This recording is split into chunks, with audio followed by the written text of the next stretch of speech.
Hello అండి, welcome to Shivani Mrugakshi channel. ఇప్పుడే అండి అక్కడ సుబ్రహ్మణ్యేశ్వర స్వామి టెంపుల్ నుంచి మార్నింగ్ మాకు దర్శనం అయిపోయాక బయలుదేరి జగ్గైపేటకు వచ్చాము. ఇప్పుడు జగ్గైపేట చిలకల్లు పిన్ని వాళ్ళ ఇంటికి వచ్చాము. ఇక్కడి నుంచి మేము ఖమ్మం వెళ్ళాలి. ఖమ్మం బయలుదేరుతాము. సాయంత్రం 5 గంటలకి బస్సు ఉంటుందంట, డైరెక్ట్ బస్సు ఇక్కడ నుంచి జగ్గైపేట నుంచి. ఆ బస్కి బయలుదేరిపోతాము.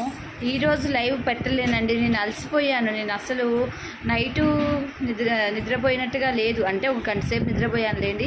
తర్వాత మళ్ళీ ఇప్పుడు జర్నీ చేస్తున్నాను కదా నేను, కాబట్టి కొద్దిగా అలసిపోయాను. ప్లీజ్ అర్థం చేసుకోండి. అమ్మ దగ్గర నేను ఇవాళ కూర్చోవట్లేదు. రేపటి నుంచి నేను మీకోసం అమ్మ దగ్గర కూర్చొని గవ్వలు వేసి అడుగుతాను. అమ్మ దగ్గర మీ కోరికలు అమ్మ పాదాల దగ్గర పెడతాను, ఓకేనా?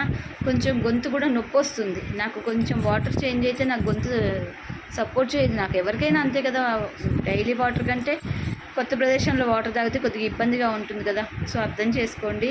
నేను సుబ్రహ్మణ్యేశ్వర స్వామి టెంపుల్లో కూడా వీడియో తీశాను. ఆ వీడియోలో వీలైనంత వరకు అయితే చెప్పడానికి ట్రై చేశాను, కానీ చాలా చెప్పలేకపోయాను అనమాట. అందరిలో నేను మాట్లాడడం కొంచెం కష్టంగా ఉంది. చూద్దాం, వాయిస్ ఇవ్వడానికి ట్రై చేస్తాను, చూపిస్తాను మీకు. అక్కడ చాలామంది నేను కోరికలు కోరుకుని మీరు ఇలా చేసుకోండి, స్వామివారికి దగ్గరగా ఉండండి, స్వామివారు మీ కోరికలు అమ్మ పాదాల దగ్గర తీసుకెళ్ళి పెడతారు. తప్పకుండా మన మాట వినకపోయినా స్వామివారి మాట వింటారు అమ్మ అని చెప్పేసి అక్కడికి వెళ్ళేసి మీరు కోరిక చెప్పుకోండి అని చెప్పాను కదా. సో అక్కడ ఉద్యోగం కోసము, తర్వాత ప్రెగ్నెన్సీ కోసము, పెళ్ళి కోసము, తర్వాత దాన్ని ఏమంటారు సంతానం కోసము, ఎలాంటి కోరికైనా కానీ ఆరోగ్యపరంగా అలా కోరికలు ఏమైనా ఉంటే అక్కడికి వెళ్ళి చక్కగా నిద్ర చేస్తే స్వామివారు వచ్చేసి తూడ్చినట్టుగా అయిపోతాయి. సమస్యలు ఉంటే సమస్యలు వెళ్ళిపోతాయి, దోషాలు ఏమైనా ఉన్నా కానీ వెళ్ళిపోతాయి.